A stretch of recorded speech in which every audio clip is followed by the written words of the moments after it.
Titanic जहाज का मलबा देखने की चाह लेकर अटलांटिक महासागर में 13,000 फीट की गहराई में गई पनडुब्बी टाइटन नष्ट हो गई है।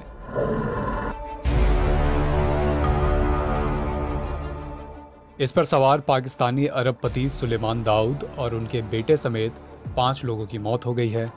बचाव कर्मियों ने इस हादसे की पुष्टि की है और साथ ही ये भी कहा है कि लाशों को निकाल पाना संभव नहीं दिख रहा। इस टाइटन पनडुब्बी का पता एक रिमोट से चलने वाले जहाज ने लगाया है। बताया जा रहा है कि मलबा टाइटैनिक के मलबे से कुछ 100 फीट की दूरी पर ही पाया गया है। विशेषज्ञों का कहना है कि अटलांटिक महासागर का ये इलाका काफी रहस्यों से भरा हुआ है, जो एक तरह से अंधेरी दुनिया की तरह ही है। टाइटैनिक का मलबा अटलांटिक महासागर में 4 किलोमीटर की गहराई में स्थित है। इस इलाके को मिडनाइट जोन कहा जाता है, जहां सूर्य की रोशनी नहीं पहुंच पाती है।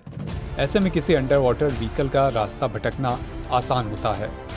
पनडुब्बी जिस रोशनी की मदद से आगे बढ़ती है वो कुछ मीटर तक ही होती है। विशेषज्ञों का कहना है कि इस समुद्री इलाके में घुप अंधेरा है और पानी बहुत ज्यादा ठंडा होता है। समंदर की सतह पर कीचड़ है और ये हिलती रहती है। आप केवल सोनार की मदद से ही अपनी स्थिति का पता लगा सकते हैं। इतनी गहराई में रडार भी काम नहीं करता। समुद्री विशेषज्ञों के मुताबिक समुद्र की सतह पर दबाव ऊपरी सतह की तुलना में 390 गुना ज्यादा होता है। इसलिए यहाँ जाने वाली पनडुब्बी की दीवार को काफी मोटा बनाया जाता है ताकि वो दबाव को झेल सके। समुद्र के अंदर हवा और लहरों की वजह से तेज करंट भी बनता है। इससे समुद्र की सतह पर पड़े सामान की जगह भी बदल जाती है। ये दबाव कुछ वैसा ही होता है जैसे अंतरिक्ष यात्री स्पेस में जा रहे हों।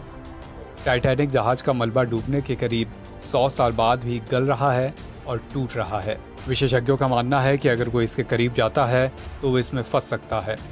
एक बार कोई पनडुब्बी फंस गई तो उसका निकलना बहुत मुश्किल होता है। इस बीच तलाशी अभियान के बाद अमेरिकी अधिकारियों ने कहा कि संभवतः टाइटन सबमरीन विनाशकारी आंतरिक विस्फोट का शिकार हो गई थी। अमेरिका की खुफिया उपकरण ने इस पनडुब्बी के विस्फोट को रिकॉर्ड भी किया था। विशेषज्ञों का कहना है कि अगर इस सबमरीन के हल में कोई भी दिक्कत होगी तो वो मिली सेकेंड में ही पनडुब्बी को तबाह कर दी होगी। इस सबमरीन का यात्रा शुरू करने के 1 घंटे 45 मिनट बाद ही संपर्क टूट गया था। इसके बाद से लगातार ही पूरे समुद्र में पनडुब्बी की तलाश चल रही थी। लगातार ये खबरें आ रही थी कि पनडुब्बी में अब ऑक्सीजन की कमी लगातार होती जा रही है, ऑक्सीजन का स्तर गिरता जा रहा है। इसमें भी लगातार शंका जताई जा रही थी कि पनडुब्बी में जो भी लोग हैं उन्हें बचाया जा सकेगा या नहीं। और आखिर 22 जून को बुरी खबर सामने आ गई कि टाइटैनिक जहाज का मलबा देखने की चाह लेकर अटलांटिक महासागर में 13,000 फुट की गहराई में गई पनडुब्बी टाइटन नष्ट हो गई। इस पर सवार अरबपति और बेटे समेत 5 लोगों की मौत हो गई।